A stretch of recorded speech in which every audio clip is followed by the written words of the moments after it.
Buenas tardes.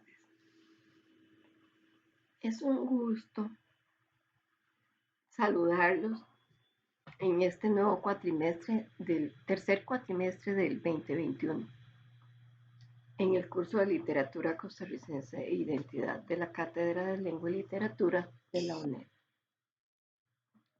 Quiero hacerles una pequeña introducción acerca de lo que será la tutoría. Esta no es la tutoría, es una introducción para ubicarlos en lo que van a encontrar en la tutoría. Pero también quiero aprovechar para hacer hincapié en elementos base esenciales del estudio de este cuatrimestre con esta materia. Entonces, quiero recordarles el valor de que lean las orientaciones. Ese es el punto base. O sea, leer las orientaciones completamente. Ahí saben que ahí se les indica que disponen de videoconferencias, de tutorías, de introducción a las tutorías asincrónicas, sincrónicas, que habrá un chat que será solamente en la semana en que se presenta la asignación. Es muy importante, no es que vamos a tener un chat cada semana, sino que una vez que se abre la posibilidad de la entrega de la asignación, ya sea proyecto 1, proyecto 2 o la tarea, entonces van a tener la opción de un chat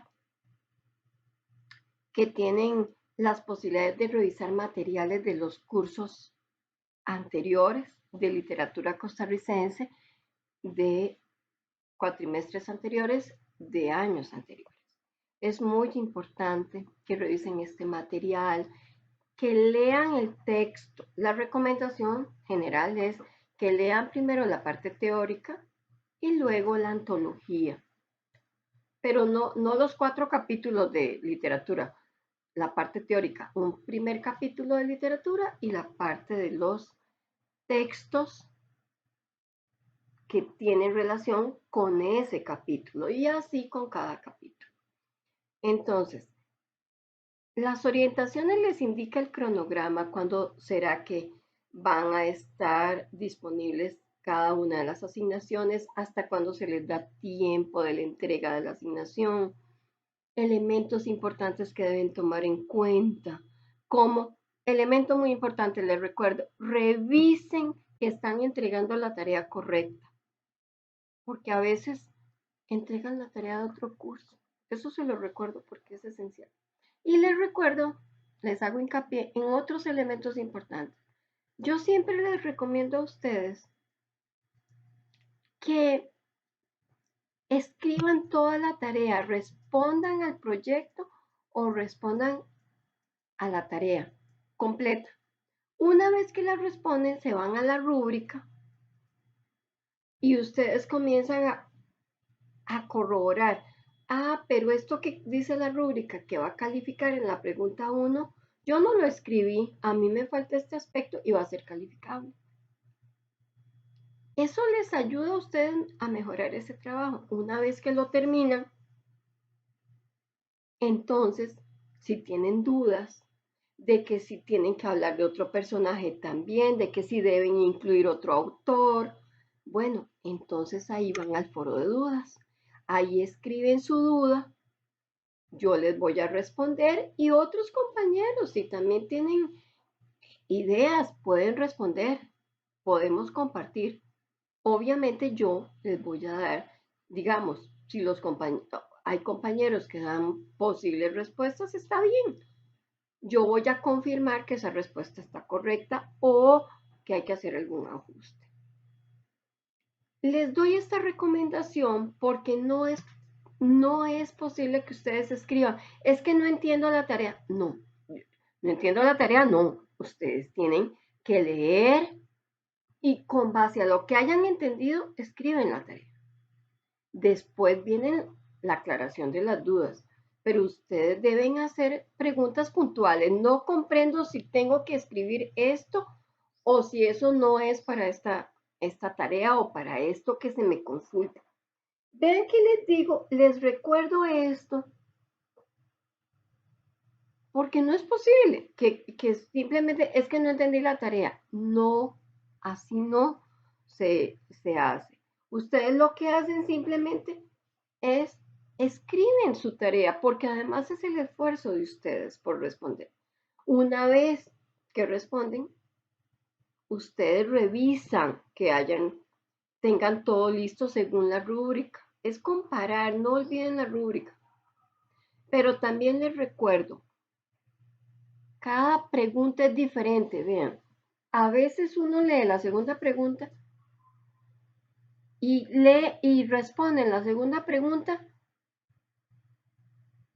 siempre dentro de la primera pregunta.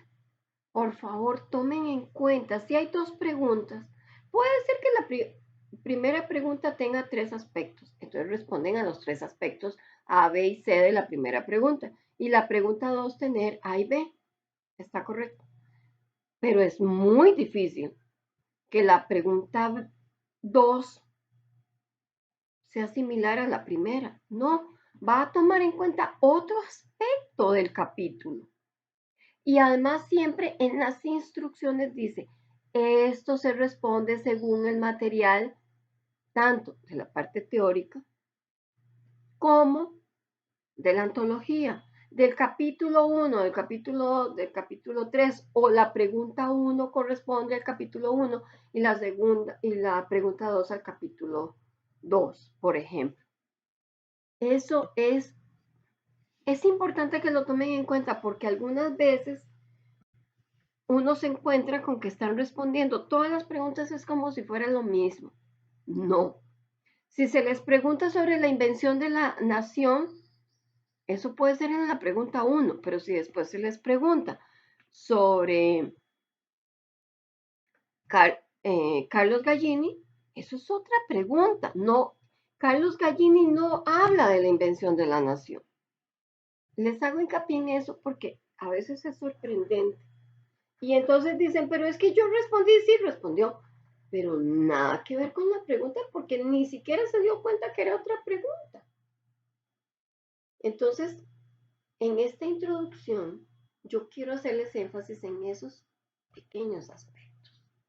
Después, recordarles que si tienen, por alguna razón, tienen mucho trabajo, algo pasó familiar, por favor, hagan el esfuerzo por responder la tarea o el proyecto. Porque si ustedes no entregan un proyecto o una tarea, es muy difícil aprobar el curso, es casi imposible. Porque tendrían que tener 10 cerrados en los otros dos trabajos. Y no es imposible, pero es muy difícil que lo logren. Porque además, entregan la primera tarea, tienen, por decir, un 8. Y luego entregan la segunda tarea y tienen un 10, no les va a dar la nota. Ustedes no entregan la segunda y entregan la tercera, no les va a dar la nota. Entonces, es importante que tomen eso en cuenta. Hagan el esfuerzo en cada trabajo. Algunos o un proyecto o la tarea les va a costar más. Bueno, pero por eso están aprendiendo. No es para que entreguen algo y no están aprendiendo nada. Habrá dificultad, pero sobre todo tienen que leer, estudiar. De lo contrario, no pueden responder correctamente lo que se les solicita. Bueno, voy a la parte, a tomar, a desarrollar algunos aspectos que luego en la, en la tutoría de cada capítulo ustedes van a encontrar más detalles, pero yo voy a hablar ahora de el primer capítulo. El primer capítulo de este curso, de este texto, el texto que se llama Identidades Literarias, que es la parte teórica del curso, dice antecedentes de la literatura y la identidad nacional. Este primer punto del primer capítulo, o sea, el primer capítulo es antecedentes de la literatura y la identidad nacional. Este primer capítulo tiene una parte que es histórica, que es el primer aspecto, Y el segundo punto, que es la generación del Olimpo, donde se desarrolla, hay subtemas acerca de este gran tema. Entonces, el primer aspecto tiene que ver con la parte histórica. La parte histórica, aquí no son textos de literatura lo que van a leer, son textos históricos.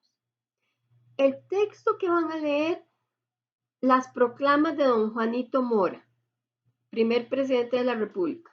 Bueno, van a leer la proclama 1 y la proclama 2. Van a leer después la imagen del labriego sencillo en la construcción de Juan Santamaría y el himno nacional.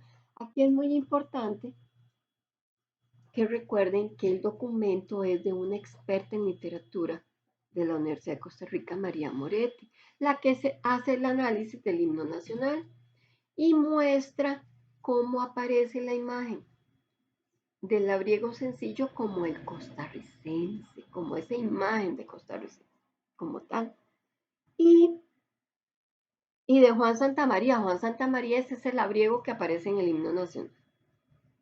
Vean que esto, aquí vamos por textos que existen, el himno nacional, las proclamas y además la blancura y modernidad de la representación del ser costarricense. Esto tiene que ver la invención costarricense, es la invención de la nacionalidad costarricense. Recordemos que invención suena como invento, a mentira, pero también invento es todo lo que con la computadora es un invento, el teléfono celular es un invento, es una invención del conocimiento humano. La televisión es una invención, la electricidad es una invención. Entonces, estos elementos que son esenciales, son importantísimos en la cultura costarricense, son lo que va a ser analizado para poder después analizar los textos literarios, este curso de literatura costarricense. Recordando que en la literatura costarricense encontramos elementos esenciales del ser costarricense y hasta sugerencias, ideas de los autores de cómo debería de ser la Costa Rica ideal. Les recuerdo un elemento muy importante, tal vez como parte de la introducción. Recordemos que estas personas, ese Juanito Mora, esos ciudadanos de la época, fueron contemporáneos de nuestros tatarabuelos, abuelos, bisabuelos. Es muy importante que lo tomemos en cuenta, porque a veces no tenemos conciencia. Nosotros vamos a ser los tatarabuelos de las generaciones 100 años adelante. Ellos van a tomarnos a nosotros como el ejemplo de lo que debería de ser el costarricense 100 años adelante o lo que no debería de ser el costarricense. Entonces es igual. Nosotros nos miramos en esos textos porque es de la historia que vamos a tomar elementos importantes para reconocer quiénes fuimos y qué queremos llegar a ser y quiénes somos ahora. Es esencial, no perdamos de vista eso. Nosotros somos una parte de la historia, un pedacito de la historia, pero la historia es algo movible, algo que cambia. En este momento somos la modernidad, pero un día vamos a ser la historia del país. Entonces, ¿ustedes quieren ser parte de la historia positiva o de la historia que no cambió? Porque por eso estamos estudiando literatura, porque estamos viendo quiénes fuimos, quiénes fueron esos autores que pusieron de manifiesto quiénes éramos y cuál es el país que queremos que llegue a ser Costa Rica. Por eso es que estamos estudiando estos textos. Bien, vamos con la parte histórica. La parte histórica, las proclamas. ¿Por qué estudiamos las proclamas? Porque en las proclamas podemos ver elementos esenciales, por ejemplo, para Juanito Mora. Él era el patriarca, el papá, como el papá de una familia.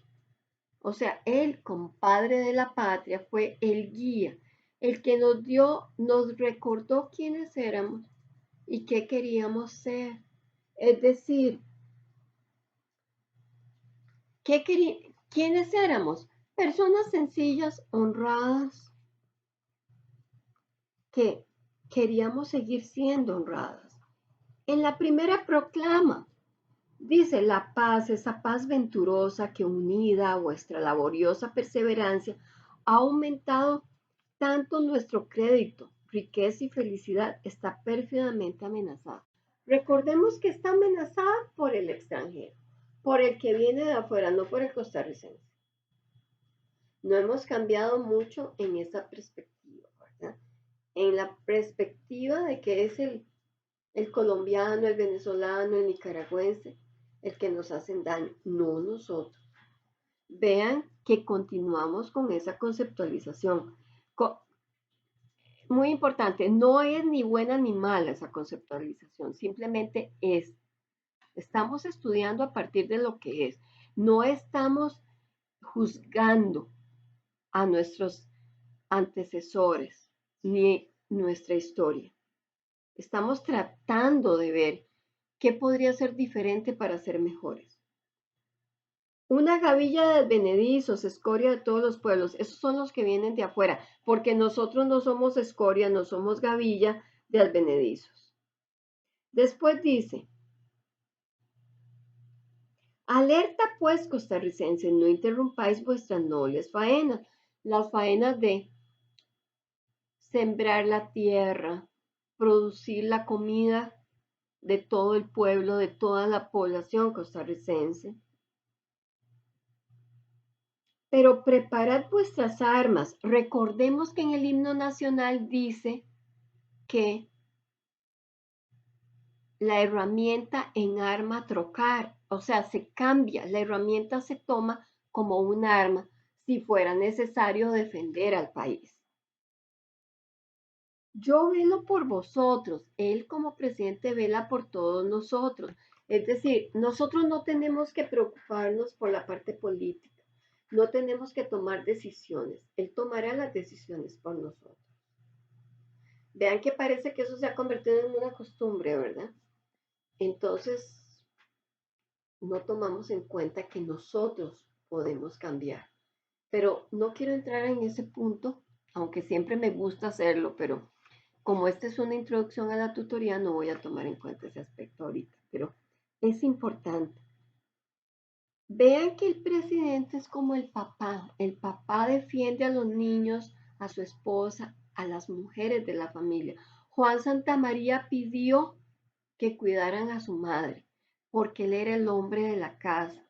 Él velaba por su mamá.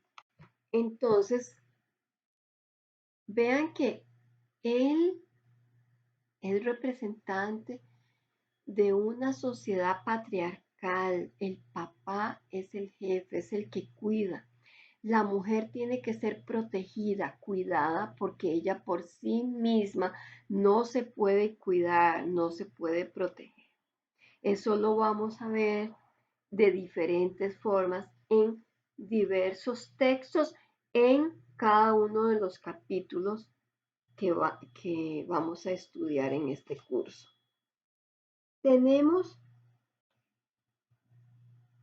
vean que también dice, apenas retumbe el primer cañonazo de alarma, todos os reuniréis en torno mío, o sea, en torno al papá, porque él hace las veces de papá. Es alguno de los elementos que vamos a analizar. Entonces, la patria, la conformidad de la patria, la conformidad del ser costarricense, está en esas proclamas y es lo que va a ser analizado tanto en los textos como en las tutorías. Tenemos la proclama 1 y la proclama 2 que hablan sobre la misma temática. Después van a tener un análisis del texto del himno nacional, haciendo hincapié en ese, precisamente, Si el hombre enrojece el hombre la faz, ese es el hombre que está ahí en la tierra, que labra la tierra. Por eso es que su faz está enrojecida. Son labriegos sencillos, pero eterno es el prestigio, la estima y el honor. Y por supuesto, blanca y pura descansa la paz y siempre vivan siempre el trabajo y la paz. Vean que es muy importante el análisis del himno para ver precisamente el tipo de costarricense que era importante defender. Después vamos a ver también que se nos habla de que esa defensa también es por intereses económicos y políticos, porque el poder siempre debe estar en manos solamente de un grupo. Ese grupo que es el mismo el que tiene educación, el que ejerce el poder en el país, el que puede llegar a ser presidente del país, presidente de la Asamblea Legislativa, presidente del Poder Judicial. Vean que hay una correlación histórica en cuanto a quiénes son los que toman decisiones. Y además de eso tenemos una anotación, una referencia muy importante a ese tema de la invención de la nación. La invención de la nación, la blancura y modernidad en la presentación del ser costarricense. ¿Por qué? Por muchos años, sobre todo las generaciones anteriores, repitieron que la mayoría de la gente en Costa Rica era blanca. Y no es que no haya blancos en el país, pero no son los únicos. En realidad somos blancos, morenos, negros, chinos, indígenas. Y eso no es bueno ni es malo, simplemente eso somos. Una mezcla de culturas, una mezcla de rasgos físicos, que lo que hace es enriquecer totalmente al país. Es importante, sumamente importante. Entonces, tenemos estos aspectos. La blancura es una invención. No porque sea una mentira, sino porque en la lectura vamos a ver de dónde proviene esa idea de la blancura. Era un asunto económico.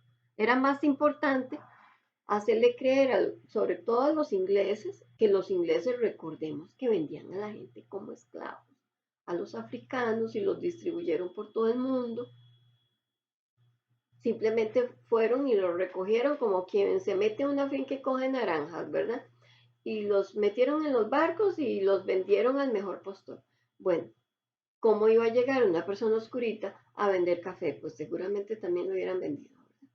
Entonces, era mejor inventar que éramos blancos y funcionó la estrategia, una estrategia puramente económica. Pero en el texto vamos a ver con más detalle de dónde proviene esa idea.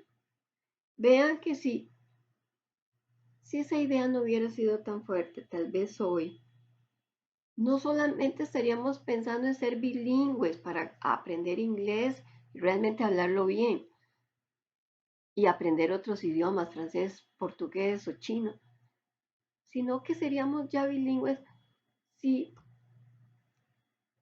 la sociedad hubiera sido más abierta en aceptar que los grupos indígenas existen en este país. Si nosotros además en la escuela aprendiéramos Cabecar o aprendiéramos Bribri, además de que aquí intelectualmente, físicamente nuestro cerebro se habría desarrollado más, sería fabuloso porque ya no estaríamos buscando ser bilingües, sino trilingües. Y nos podríamos comunicar mejor con esos grupos indígenas para realmente de primera mano saber cuál era la riqueza de esos grupos indígenas y también las debilidades para no repetirlas. Y aprendiendo ahora inglés, pues seríamos una sociedad con mucho más conocimientos, aprenderíamos mucho más, sabríamos más, porque nunca es negativo hablar más lenguas. sería riquísimo. Bueno, pero no lo hicimos, no lo tenemos en el sistema educativo, pero no significa que un día podría cambiar. Bueno, es un elemento que tienen que ponerle atención porque está en los textos y que va a ser desarrollado, que está en la lectura. Después tenemos el capítulo grande, el punto grande de este primer capítulo, la generación del Olimpo. La generación del Olimpo, a grandes rasgos. ¿Por qué generación del Olimpo? Porque estaba en la cúspide de la cultura costarricense, porque ellos tenían educación, por lo tanto, como tenían educación, podían postularse a puestos públicos como presidentes, vicepresidentes, ministros, eh, directores de escuela y otros aspectos. Entonces,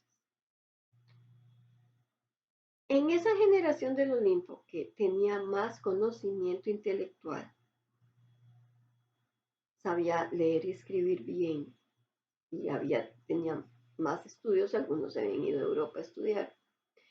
Esa generación es la que está por sobre todos los demás, por eso es la relación, por eso el nombre del Olimpo. Se da una polémica. ¿Por qué?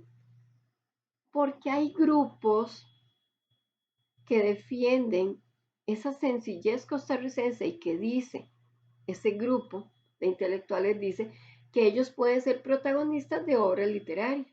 Y está otro grupo, liderado por Ricardo Fernández Guardia, que dice que no se puede escribir nada sobre esa gente tan simple y sencilla como es el costarricense.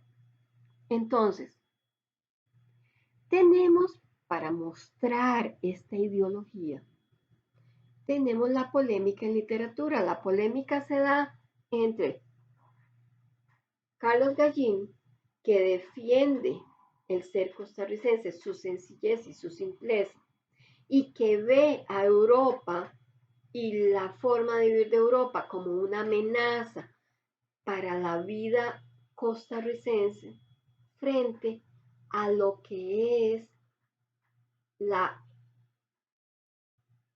Ricardo Fernández Guardia, que nos dice es que no vale la pena escribir sobre los elementos de la cultura costarricense. ¿Por qué? Porque no tiene nada importante que le interese a nadie más. Entonces, él no le da valor a la cultura costarricense, aunque no es totalmente, ¿verdad? Nosotros vamos a hacer énfasis porque ellos crearon la polémica, se dio una lucha entre ellos, entre artículos de crítica, uno le criticó al otro su opinión, esa es la gran polémica en literatura. Y ya les voy a hablar un poquito de eso, pero antes de eso vamos a mencionar, por supuesto, a Magón, porque es nuestro gran presentador del costumbrismo. Magón nos presenta en ese primer texto que tenemos, unos novios, nos presenta a Ñor Sebastián Solano y a su esposa, doña Teresa, ña Teresa, y a su hija Chinta y a su yerno Lencho Anchía, esta familia campesina, que vea que desde el principio se contrapone. O sea, el intelectual maestro viene invitado especial de San José, hay que enviarle un caballito porque él no va a caminar, él va a ir al matrimonio, pero a él se le indica que va a ser sencilla la comida, porque nada de lo que ofrezca un campesino se compara con lo que se puede ofrecer en San José, en la ciudad, con la gente que tiene una mejor posición social, económica, política. Vean cómo se hace énfasis en esa diferencia, aunque señor Sebastián Solano es un señor con un poquito de plata, es un campesino con dinero, un campesino que solo tuvo una hija, cosa poco común dentro de los campesinos costarricenses, ¿verdad? Pero bueno, es lo que se nos presenta. Él hace énfasis en que lo que va a ofrecer es algo sencillo, pero él ama a su hija, entonces va a ofrecer todo lo mejor que él puede. Invita a Magón a ir a la fiesta, al festín, y Magón se dedica a criticar lo que ve. Esa casa llena de telas por todo lado y banderitas y una mezcla de estilos, eh, el baile, cómo es el novio, el pobrecito este sencillo con sus pantalones de cuero. Eh, esa sencillez que se nos muestra, lo linda que es la muchacha, pero lo simple y sencilla, ¿verdad? Ninguno de los dos tiene escuela, pero ella sabe planchar muy bien, sabe lavar muy bien y ya eso es importantísimo. Ya eso es suficiente. Eso es lo que le da valor a una mujer. Y al muchacho, pues es muy trabajador también, un hombre honrado, sabe cultivar la tierra, entonces ya es una buena pareja. El visitante admite que ella es muy bonita, una buena muchacha, pero es sencilla. Y él desearía trocarse, cambiarse por el novio, porque realmente él, un intelectual, un hombre inteligente, ¿cómo no tiene una novia tan bonita como ella? Aquí se nos muestra el campesino costarricense, a esa forma simple de la vida del costarricense.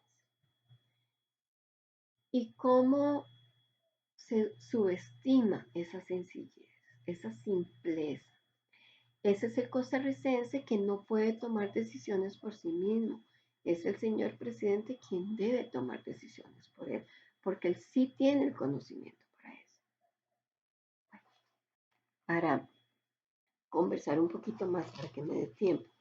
Tenemos después el texto A París de Carlos Gallín.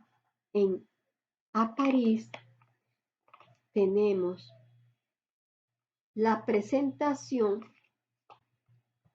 de Carlos Gallini, no un campesino, es un hombre de ciudad, un hombre bueno, su esposa también es una mujer muy buena, pero él es un pobre ingenuo tipo, él no tiene culpa de nada.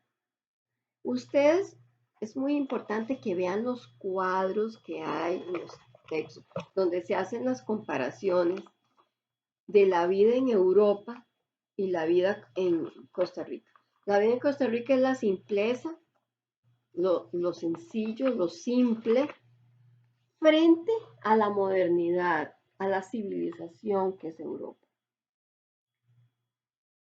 Cada una de las mujeres representa precisamente las bondades de cada país. En la imagen de cada una de las protagonistas, Adela es la muchacha tica, buena. Marta es la muchacha bonita, elegante, con estilo parisina.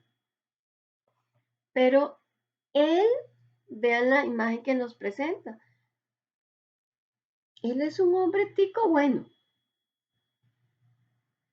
Pero resulta que este muchacho cae en las manos de Marta, porque Marta es una mujer que sabe de la vida.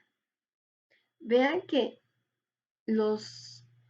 para que sientan y aprecien lo agradable de la literatura. Es que en el texto se nota cómo Adele es una muchacha buena, es morena, es una típica tica, muy buena muchacha, muy observadora. Ella quiere revistas francesas para ver cómo visten las mujeres allá, para vestirse similar y que su esposo sienta que ella es muy elegante también y preparar comida fina.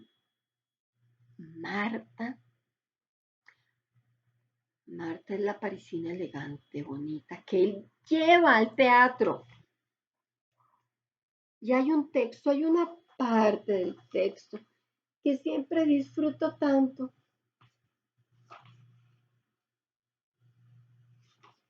Me encanta y voy a leerla porque me fascina hacer hincapié en este trocito. Dice, De un coupé descendió una pareja que atrajo las miradas de los curiosos. Ella era alta, blanca, de pelo castaño, hermosos ojos pardos, agrandados por rizadas pestañas, cuerpo airoso y andar de reina. Él, bien formado, de rostro varonil, correctamente trajeado, pero con ese algo indefinible que en París delata la legua al forastero. En París y en cualquier parte. Ustedes saben muy bien, independientemente del lugar donde vivan. Ustedes viven en Liberia y si llega una persona de otra parte que no es de Liberia, ustedes identifican y dicen, ¿y este de dónde viene? Allá de una zona más adentro. Si ustedes son de Palmares, ustedes dicen, pero este de dónde viene? Claro, no es del centro de Palmares, es de un pueblito de Palmares. Usted siempre se identifica, aunque venga con ropa más modernita, ya sea el acento, ya sea los modales, ya sea la timidez. Bueno, así mismo ocurre cuando Federico está en París. El único que no se ha dado cuenta que está saliendo con una prostituta es él, el ingenuo tico. Claro que los otros lo vuelven a ver. Pues sí, ella es muy bonita, pero ella es una prostituta. Y él, ¿qué hombre parisino, francés, se le ocurriría ir acompañado al teatro de una prostituta? Pues a ninguno, ¿verdad? Pues al teatro lleva a la novia, lleva a su esposa, pero no a una prostituta. Para que alguien lleve a una prostituta al teatro tenía que ser alguien de otro país. Y claro, de un país muy sencillo. Entonces, por guapo, atractivo, bien vestido que estuviera el muchacho, era obvio que él no era francés. Posiblemente hasta hablaba francés y hasta pudo haberlo hablado bien, con buen acento, pero nunca iba a ser el acento de un parisino y probablemente no iba a usar las palabras populares del París del momento. Entonces, vean, les hago hincapié en esto, porque vean lo rico y lo lindo de leer el texto. Tal vez ustedes cuando lo lean no, no se fijan en esos detalles. Y esos son los detalles que precisamente queremos que observen para que vean lo rico de la literatura y de lo que nos muestra de la cultura del momento. Con esta imagen, Carlos Gallini nos quiere hacer énfasis de que Federico es un hombre sencillo, puede haber tenido educación, haber ido a París a hacer negociaciones precisamente porque tenía educación y hablaba bien francés. Pero él cayó en las redes de esa sociedad mercantilista, de esa sociedad que quiere aprovecharse del extranjero, que sabe tomar partido del que no sabe cómo es la vida en una sí, sociedad más desarrollada, mucho más grande y admirada por todo el orbe, porque en realidad París sigue siendo una gran ciudad, bueno, maravillosa, fabulosa, con sus edificios y todo lo que implica, no solamente en sus edificios, sino en su cultura, en su forma de preparar la comida tan elaborada, en sus trajes tan elaborados, porque es parte de una cultura. Entonces, todo esto se muestra en este texto. Vean la riqueza. Yo lo que quiero es que se entusiasme con la lectura. Leen la parte de entidades literarias donde está la parte teórica y vienen al texto, que es la riqueza del texto. Porque todo lo que nos dice la teoría está reflejado acá.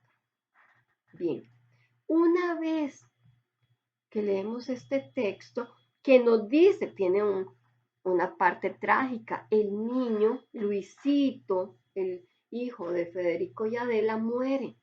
Eso es muy triste, pero es una forma de mostrarnos que este hombre está encandilado con las luces de París. París es la ciudad luz. Bueno, se encandila con eso. Su esposa vive la enfermedad de su niño y tiene que verlo morir sola, enterrar a su niño sola. Y es su amigo Ernesto quien la amiga de él, de Federico, perdón, el amigo de Federico, Ernesto, y también amigo de Adela, quien apoya a Adela en ese momento porque su esposo está en París y está con otra mujer y está gastando el dinero que no tiene. Entonces, ese gran hombre, Ernesto, representa al hombre tico, bien centrado, trabajador, buen amigo, que no está buscando una relación con esa mujer que está sola, no, es apoyarla porque sabe lo que está pasando en París con su amigo. Entonces, él que apoya a esta mujer, a pesar de todo, no le es infiel a su esposo, más bien busca refugio en su única familia que está en Estados Unidos. Federico cree que Adela se ha ido a Estados Unidos con su amigo Ernesto y no es así. Entonces, vean lo esencial. Adela representa a la mujer buena, fiel. Ella representa lo mejor de la sociedad costarricense. No importa que sea sencilla, pero ella representa lo mejor. Esa sociedad simple costarricense con buenos valores. Su esposo, en realidad, no se presenta como el hombre negativo, sino el pobrecito inocente hombre que cae en las redes de la mujer astuta parisina. Vean que aquí sí hay mucho machismo, porque si ella hubiera caído en infidelidad sería la mala mujer. Él no es malo ni es tonto, es ingenuo en creer en esa sociedad corrupta parisina.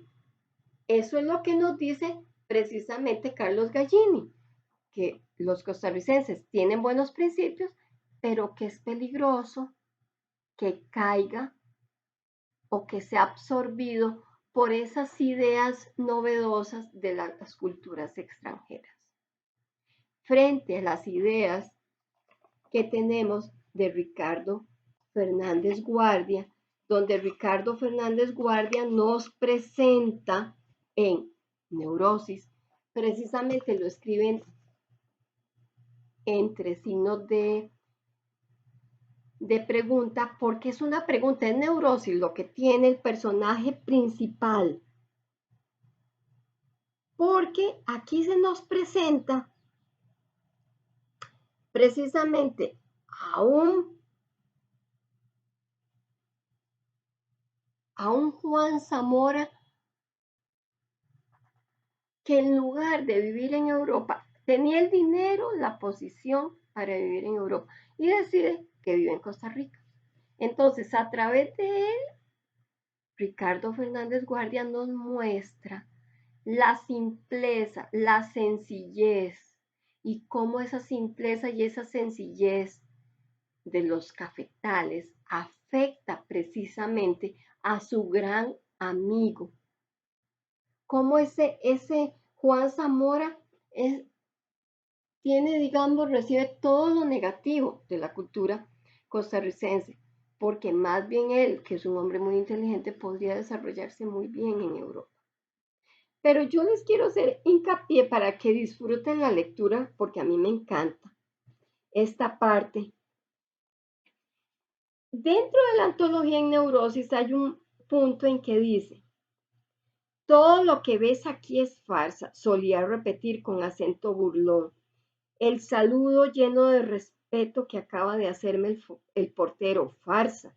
Al inclinarse puedes estar seguro de que el bribón pensaba, este necio es americano y por ende fachendoso. Me soltará un buen aguinaldo. La amabilidad de las gentes, farsa. Eso se gradúa en París por el número de luises. Luises era la moneda, el luis, la moneda de esa época en Francia, que llevas en el bolsillo. Y así todo lo demás. En este país no hay quien no juegue a la última trampa. Vean que en este aspecto, por eso es linda la lectura, porque de alguna forma él nos está indicando, es que aquí todo es una farsa y todo es por dinero. Él reconoce que hay una parte negativa en Europa. Sin embargo, él dice que es sobresaliente la vida en Europa, que vale la pena vivir en Europa, que es tan interesante vivir en Europa, que vale la pena. Y sobre todo, en el caso de un hombre que es muy inteligente y que tiene la posición y el dinero para vivir allá, porque no todo el mundo tiene el dinero para vivir así en Europa. Entonces él primero estudia medicina, luego decide que va a ser pintor, luego decide que va a ser músico, luego decide que va a ir a un convento. Bueno, él puede elegir cualquier cosa, pero Ricardo Fernández Guardia decide más bien inclinar la balanza a indicarnos que él se está perdiendo todas las opciones que tiene y va a ir se queda en Costa Rica, donde no va ni a ser un buen músico ni un buen pintor, sino que más bien está neurótico. No lo hace como una pregunta, no nos lo afirma, pero por el tipo de relaciones que tiene, la novia que tuvo y eh, cómo la enfrentó, nos está indicando que este hombre no está bien de la cabeza. Y ese problema de neurosis lo tiene precisamente por esa vida tan simple en el campo costarricense. Entonces, vean que yo les hago un panorama general de lo que va a ser presentado en los textos para que ustedes se preparen tanto para la tutoría. Recuerden que puede ser que vean en la tutoría actual como anteriores, tienen ese material, las videoconferencias, pero es muy importante que tomen en cuenta estos materiales. Esto, vean que parece muy general, muy sencillo, pero es que eso es lo que quiero, que sea sencillo. Probablemente la otra introducción al segundo capítulo voy a hacerlo un poco más literario, pero es que quiero que ustedes sientan el valor de la lectura, lo rico, lo interesante y la relación de esos textos con la realidad de la vida que tenemos. Ustedes deben cuestionarse si realmente eso es positivo o es negativo y cuál es su elección. No es buena ni mala, simplemente es. ¿Y qué harían ustedes para confirmar y lograr que se pueda realizar o llevar a cabo esa Costa Rica que ustedes imaginen, que ustedes dibujen, hagan un bosquejo y luego lleguen a plasmar qué tipo de sociedad la que quieren? Porque para eso es que ustedes quieren tener una carrera universitaria. Obviamente la carrera universitaria les va a mejorar a ustedes sus vidas y las de sus familias. Van a tener un mejor nivel educativo, intelectual, de lectura, de conocimiento, económico. Pero la idea también es que ustedes van a mejorar su entorno, tanto de su barrio, su distrito, su comunidad, el lugar donde trabajen. Eso es esencial, es importantísimo. Pero es importante establecer una relación entre la teoría, que es lo que les damos, los textos literarios como tales y la realidad en la que se vive. ¿Y por qué estudiamos identidad en este curso? ¿Por qué es tan importante estudiar la identidad en un curso de humanidades de una universidad? Bueno, espero que esto como introducción les sirva mucho, que sigan las ligeras recomendaciones que tienen. Recuerden que en avisos yo les voy a seguir dando recomendaciones, tanto para responder a las pruebas como después para tratar de mejorar los errores que haya. Entonces es importante que tengan confianza en que estamos procurando darles todas las herramientas para que obtengan buenas notas, pero sobre todo para que obtengan conocimiento y estén preparados para llegar a ser excelentes profesionales, con una conciencia plena de quiénes son y cuál es el papel que representan como profesionales. Bueno, espero sus consultas, espero que esta pequeña introducción les sirva mucho y vamos a seguir en contacto. Bueno, que tengan un buen acercamiento al curso. Hasta pronto.